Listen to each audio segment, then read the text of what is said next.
Hello students, hello guys, very warm welcome to all of you. আজকে আমাদের আলোচ্য বিষয়টা কি? Primary auxiliary verbs. তো সবার প্রথমে জানতে হবে তো তোমাদের ভার্বস কি। তো এটা তো আমরা সবাই জানি কি ভার্ব কি হয়। এটা হচ্ছে আমাদের ক্রিয়া, কাজ, যে কোনো ধরনের কাজ, খাওয়া, শোয়া, যাওয়া, ঘুমানো, খেলা, নাচা, যে কোনো ধরনের যে আমরা কাজ করি সেগুলি হচ্ছে অ্যাকশন ওয়ার্ড, যেগুলিকে আমরা বলি সেগুলি ভার্ব, তাই তো? আচ্ছা, তোমরা কি জানো am, is, are অথবা can, may এগুলো কিন্তু আমাদের ভার্ব, আমরা তো জানি। এখন অনেক রয়েছে, তো এগুলোকে আমরা জানি কি এতদিন পর্যন্ত এগুলো হেল্পিং ভার্ব, তাই তো? এগুলো হচ্ছে আমাদের হেল্পিং ভার্ব, বা যেগুলোকে আমরা বলে থাকি অক্সিলারি ভার্ব। হেল্পিং আর অক্সিলারি মিনিংটা কিন্তু এখানে কনফিউজ হবে না। অনেক সময় প্রাইমারি অক্সিলারি ভার্বস দেখতে পাবে, অনেক সময় দেখতে পাবে primary helping verb.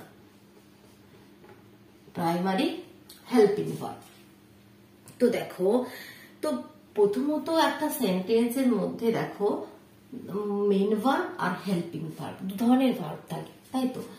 Main verb নিয়ে তো আজকে আমরা আলোচনা করছি না, তো সেটা আমি বলছি না। এবার helping verb, that means auxiliary verb আবার দু রকমের হয়। এই যে আমাদের অক্সিলারি ভার্ব, এটা আবার দু ধরনের হয়।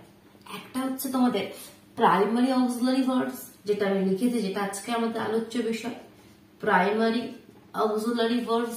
আর একটা হচ্ছে আমাদের মডেল ভার্বস।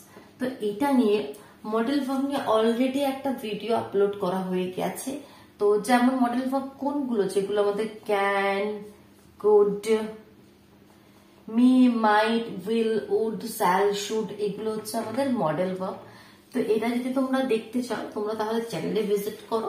চ্যানেলে ভিজিট করে প্লেলিস্ট চেক করো, ইংলিশ গ্রামার বলে প্লেলিস্ট আছে, সেখানে পেয়ে যাবে তোমরা মডেল ভার্ব। অথবা আমি যদি পারি এই ভিডিও ডিসক্রিপশন বক্সে লিংক দিয়ে দেবো, ঠিক আছে? এটা তোমরা দেখে নেবে। এবার আজকে যেটা আমরা আলোচনা করবো সেটা হচ্ছে প্রাইমারি অক্সিলারি ভার্ব, এটা নিয়ে আলোচনা করব। তো এই অক্সিলারি ভার্বের কাজ কি, যে কোনো, সেটা তোমাদের মডেল ভার্ব হোক বা তোমাদের প্রাইমারি অক্সিলারি ভার্ব হোক, এগুলো তো auxiliary verb, that means helping verb. এদের কাজ মেন কি, বাক্যতে এরা কি হেল্প করে। যেমন এই প্রাইমারি অক্সিলারি ভার্বের মধ্যে দেখো মেন কি কি রয়েছে। মেন হচ্ছে আমাদের তিন রকমের হয়, বি, ডু আর হ্যাভ। এই তিনটি হচ্ছে মেন আমাদের এই প্রাইমারি অক্সিলারি ভার্বের মধ্যে পড়ে, বি, ডু আর হ্যাভ। এবার বি এর ক্যাটাগরিতে কি কি আসে? বি এর ক্যাটাগরিতে আসে এম, ইজ, আর, ওয়াজ, আর হচ্ছে আমাদের ওয়্যার, ঠিক আছে? যেগুলোকে আমরা বলে থাকি কি বি ভার্ব। তো am, is, are, was, were, এটা হচ্ছে এই বি ভার্বের ক্যাটাগরিতে আসে।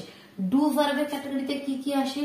ডু, ডাজ আর ডিড, ঠিক? আর হ্যাভ ভার্বের ক্যাটাগরিতে কি আসে? হ্যাভ, হ্যাজ আর হ্যাড।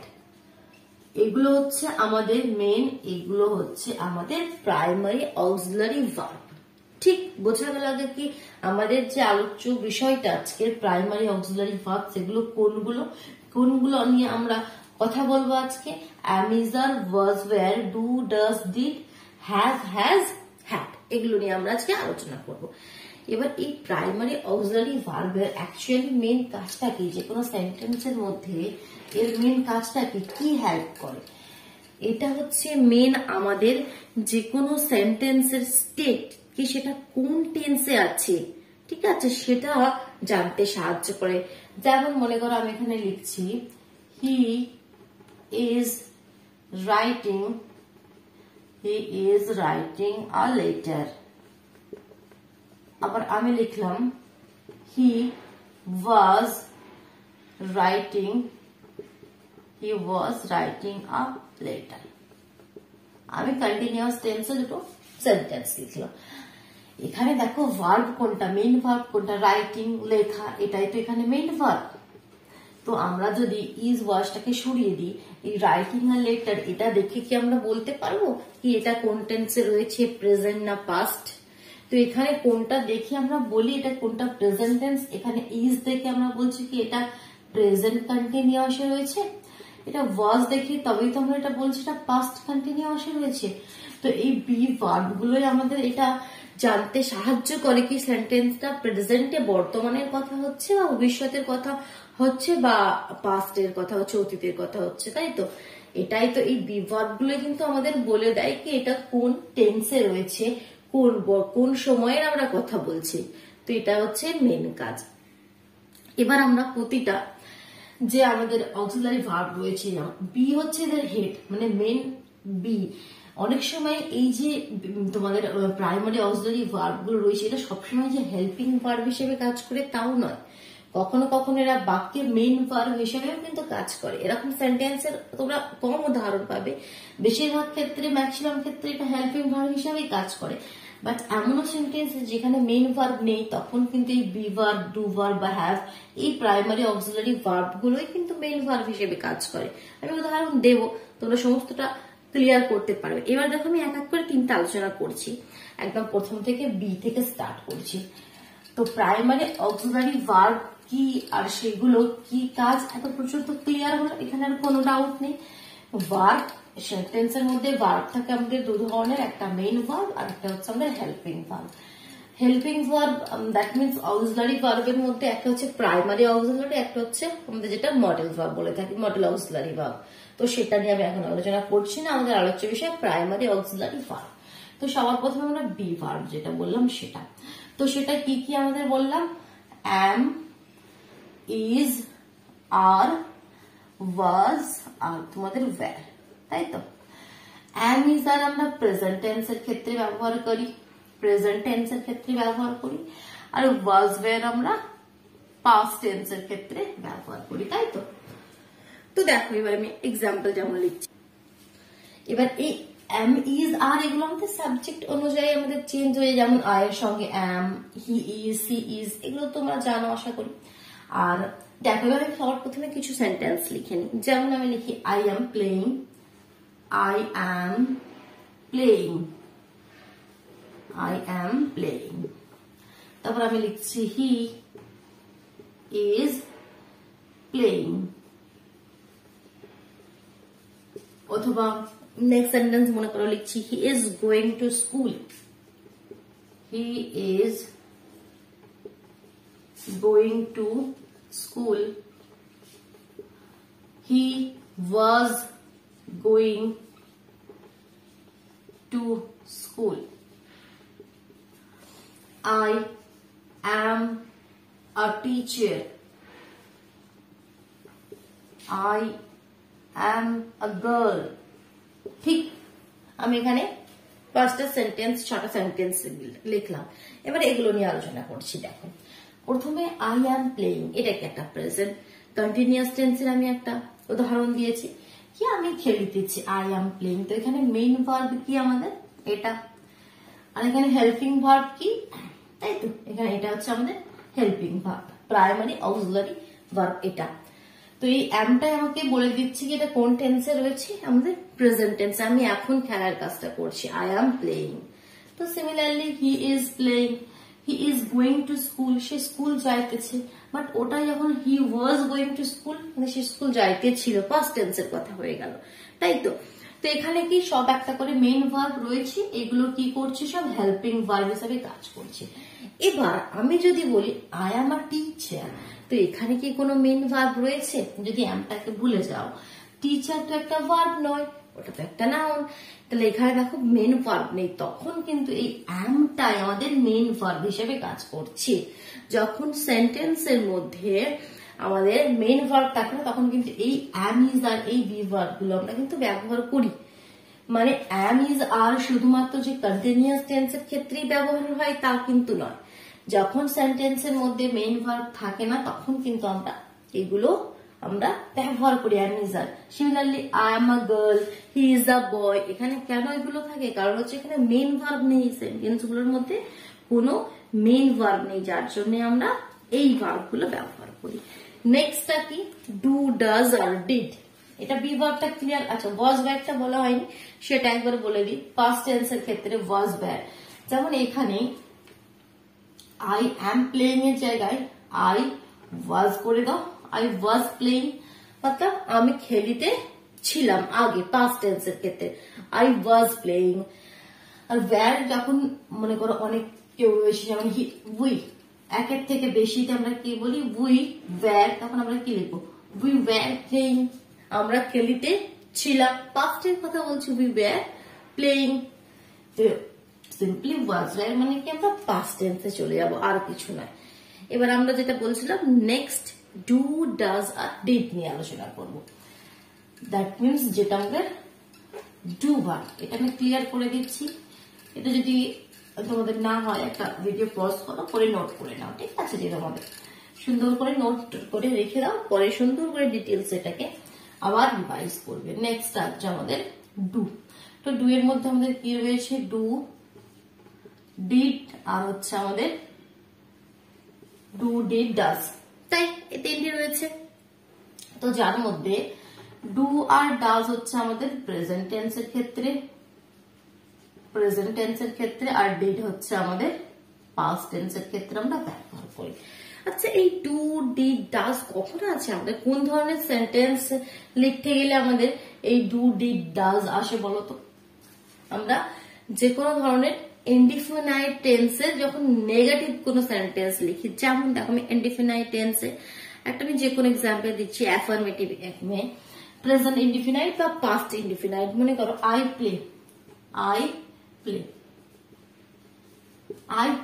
আমি খেলি, বাট আমি খেলি না যখন একটা নেগেটিভ বলবো, এটা তো অ্যাফার্মেটিভ, হ্যাঁ বাচক বাক্য। যখন আমি নেগেটিভ একটা বাক্য বলবো কি আমি খেলি না, তখন আমি কি লিখবো আই ডু নট প্লে, তো যে কোনো অ্যাফার্মেটিভ এর ক্ষেত্রে কিন্তু হয় না, এটা মনে রাখবে কি প্রেজেন্ট ইনডিফিনাইট বা সিম্পল প্রেজেন্টও বলে থাকি, অথবা পাস্ট ইনডিফিনাইট এর ক্ষেত্রে যখন আমরা নেগেটিভ বা আমরা যখন কোনো কোয়েশ্চেন করব, এই ধরনের সেন্টেন্সের ক্ষেত্রে আমাদের এই ডু ডিড বা ডাজ এর প্রয়োগ করা হয়। এবার কখন ডু, কখন ডিড বা কখন ডাজ সেটা তো আলাদা ব্যাপার, সেটা একটু পরে বলছি। আগে ডু ডাজ হচ্ছে আমাদের প্রেজেন্ট টেন্সের ক্ষেত্রে, যেমন আই প্লে, নেগেটিভ লিখতে গেলে আমি কি লিখবো আই ডু নট প্লে, বা যখন আমরা উই ডু নট প্লে, তাই তো। রিয়া ডাজ নট প্লে,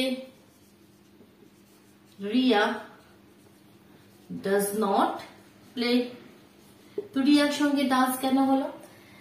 এটাই first person, second person, third person ব্যাপারটা রয়েছে। এটা নিয়ে অলরেডি ভিডিও আপলোড আছে, কি কখন আমরা ডু লিখি আর কখন ডাজ লিখি। প্রেজেন্ট টেন্সের ক্ষেত্রে কখন আমরা ডু লিখবো, কখন আমরা ডাজ লিখবো। তো সেটা যদি দেখতে চাও সেটা অবশ্যই দেখো, এই ভিডিওর ডেসক্রিপশন বক্সে দেখো, ক্লিক করো, নিচে ডেসক্রিপশন বক্সে আমি লিংক দিয়ে দিচ্ছি ডু ডিড আর ডাজ এর কখন কোনটা ব্যবহার করা হয়, ঠিক আছে? তো সেটা তোমরা অবশ্যই দেখে নাও যদি কারোর কোনো কনফিউশন থাকে। তো এটা ক্লিয়ার হলো ডু দিয়ে। তো সিমিলারলি কি ডিড হচ্ছে পাস্ট টেন্সের, আমি খেলি না, আই ডিড নট প্লে। পাস্টের ক্ষেত্রে কিন্তু সবের ক্ষেত্রেই ডিড একটাই, I did not play, we did not play, Riya did not play, এখানে কিন্তু কোনো চেঞ্জ হবে না। যেমন যদি আমি এখানটা করে লিখি এক্সাম্পল, দেখো I did not play, I did not play, we did not play। এখানে পাস্টের ক্ষেত্রে সব ক্ষেত্রে আমরা ডিড। এবার আমি কি একটা কথা বলেছিলাম কি হেল্পিং ভার্ব গুলো সবসময় যে হেল্পিং ভার্ব হিসেবেও নয়, মেইন ভার্ব হিসেবেও এখানে ব্যবহার করা হয় অনেক সময়, বলেছিলাম তো। তো যদি আমি লিখি আই উইল ডু ইট, একটা আমি সেন্টেন্স এখানে লিখছি, দেখো I will do it বা I can do it আমি লিখে থাকি, তো I will do it। তো এখানে কিন্তু কোনো মেইন ভার্ব নেই, এখানে উইলটা তো কি আমাদের হেল্পিং ভার্ব, উইলটা কি আমাদের হেল্পিং ভার্ব, এখানে ডুটা মেইন ভার্ব হিসেবে কাজ করছে, I will do it, কারণ এখানে ডুটা আমাদের কিন্তু হেল্পিং ভার্ব নয়। তো সেটাই বললাম কি সবসময় যে হেল্পিং ভার্ব হিসেবে থাকবে তাও না, অনেক সময় মেইন ভার্বের এখানে ফর্ম হিসেবেও থাকে। তো এবার নেক্সট আমাদের যেটা বাকি রইল সেটা হচ্ছে হ্যাভ। তো হ্যাভ এর মধ্যে হ্যাভ এই প্রাইমারি অক্সিলারি ভার্বটির মধ্যে কি কি রয়েছে এই ক্যাটাগরিতে আমাদের হ্যাভ, এটা হচ্ছে মেন, এর মধ্যে আমাদের রয়েছে হ্যাভ, হ্যাজ আর হচ্ছে আমাদের হ্যাড। এবার এর ব্যবহারগুলো একটু ভালোভাবে জেনে নিই। দেখো, আমরা জানি কি হ্যাভ, হ্যাজ বা হ্যাড কোন ধরনের টেন্সের ক্ষেত্রে ব্যবহার হয় আমাদের পারফেক্ট। কোন ধরনের টেন্সের ক্ষেত্রে? পারফেক্ট, তাই তো? সে তোমাদের প্রেজেন্ট পারফেক্ট বা তুমি পাস্ট পারফেক্ট, যে কোনো ধরনের পারফেক্ট টেন্সের ক্ষেত্রে ব্যবহার করি, তাই তো? কি ধরনের আমাদের স্ট্রাকচার হয়? কি সাবজেক্ট প্লাস হ্যাভ অথবা হ্যাজ এর মধ্যে একটা প্লাস ভার্বের থার্ড ফর্ম, তাই তো? আমরা জানি পারফেক্ট টেন্স মানে কি ভার্বের থার্ড ফর্ম থাকে। তো এখানে হ্যাভ, হ্যাজ হচ্ছে আমাদের প্রেজেন্টের ক্ষেত্রে আর হ্যাড হচ্ছে আমাদের পাস্ট টেন্সের ক্ষেত্রে ব্যবহার করা হয়, পাস্ট পারফেক্টের ক্ষেত্রে। যেমন আই হ্যাভ রিচড, আমি সেখানে পৌঁছাচ্ছি, বা আমি চকলেটটি খাই যাচ্ছি। I have eaten chocolate. তার মানে কি? আই হ্যাভ ইটেন চকোলেট, আমি চকলেটটি খাই যাচ্ছি। মানে পারফেক্ট মানে কি? প্রেজেন্ট টেন্সে পারফেক্টলি কোনো কাজ এই কিছুক্ষণ হলো মানে করা হয়েছে। আর পাস্ট পারফেক্ট কি? কোনো কাজ করা হয়েছে সেটা কিন্তু অনেক আগে। প্রেজেন্ট আর তোমার প্রেজেন্ট পারফেক্ট আর পাস্ট পারফেক্ট টেন্স নিয়ে অনেকে কনফিউজ থাকে। কি প্রেজেন্ট টেন্সে আবার পারফেক্ট কি? প্রেজেন্ট মানে তো বর্তমান, তাতে আবার পারফেক্টলি কোনো কাজ করা হয়ে গেছে মানে পাস্টের কথা কিভাবে আসছে? মানে কি তুমি এই মাত্র চকলেটটা খেলে, কেউ তোমাকে জিজ্ঞাসা করছে চকলেটটা খেয়েছিস, তুমি বলে হ্যাঁ আমি চকলেটটা খেয়েছি। দ্যাট মিনস এই মাত্র তোমার খাওয়াটা কমপ্লিট হলো, প্রেজেন্টেই পারফেক্টলি কোনো কাজটা হলো। এটা নয় কি সেটা একদিন বা দুদিন আগে। যেমন আই হ্যাভ ইটেন চকলেট, মানে আমি এই মাত্র চকলেটটা খাইয়েছি। বাট এখানে যদি লিখে দিই আই হ্যাড ইটেন চকলেট, মানে তুমি এই কাজটা 2-3 দিন আগে খেয়ে ফেলেছো, ঠিক আছে, এই চকলেটটা। তো বেশি আগে পাস্টে হলে তখন আমরা ওই হ্যাড। তোমাদের প্রেজেন্টের ক্ষেত্রে হ্যাভ, হ্যাজ ওটা তো সাবজেক্ট অনুযায়ী আমরা আলাদা আলাদা ব্যবহার করতে হবে। আর পাস্ট হলে সবার সঙ্গে had, I had, we had, they had, সবার সঙ্গে হ্যাড আমরা লিখবো, তাই তো? তো আর হ্যাভ, হ্যাজ দের কিন্তু শুধুমাত্র এই যে পারফেক্ট টেন্স এই ক্ষেত্রে ব্যবহার করা হয় তা কিন্তু নয়। আমরা অনেক সময় কোনো কিছু আছে, আমার একটি পেন আছে, তোমার একটি খাতা আছে, তার দুটো যে কোনো বক্স আছে, এরকম কোনো কিছু আছে বলে তো কিন্তু আমরা হ্যাভ, হ্যাজ ব্যবহার করি। I have a pen, I have a pen. এখানে হ্যাভটা কি? হ্যাভটা মেইন ভার্ব হিসেবে কাজ করছে, কারণ এখানে তো অন্য কোনো মেইন ভার্ব নেই, ঠিক আছে? I have a pen, you have a box, বা রিয়া হ্যাজ আ পেন্সিল, যে কোনো। তো এখানে এগুলো কি সব মেইন ভার্ব হিসেবে কাজ করছে। হ্যাভ, হ্যাজ এগুলো আমরা কোনো কিছু আছে আমাদের কাছে, আমরা কোনো কিছুর মালিক, সে অর্থেও কিন্তু ব্যবহার করে থাকি, ঠিক আছে? তাহলে বোঝা গেল, ক্লিয়ার হলো আমাদের প্রাইমারি অক্সিলারি ভার্ব কি কি আর সেগুলো কিভাবে আমরা সেন্টেন্সে ব্যবহার করি। তো আশা করি ভিডিওটি ভালো লাগলো। তো ফটাফট ভিডিওটিকে লাইক করে দাও, নিজের বন্ধুদের মধ্যে শেয়ার করে দাও। যদি চ্যানেল নতুন হয় তাহলে চ্যানেলটি সাবস্ক্রাইব করে বেল আইকনটি প্রেস করে নিও, কেমন? তবেই তোমরা ভিডিও আপলোড করার সাথেই কিন্তু নোটিফিকেশনটা পেয়ে যাবে। চলো তাহলে আজকের মতন টাটা।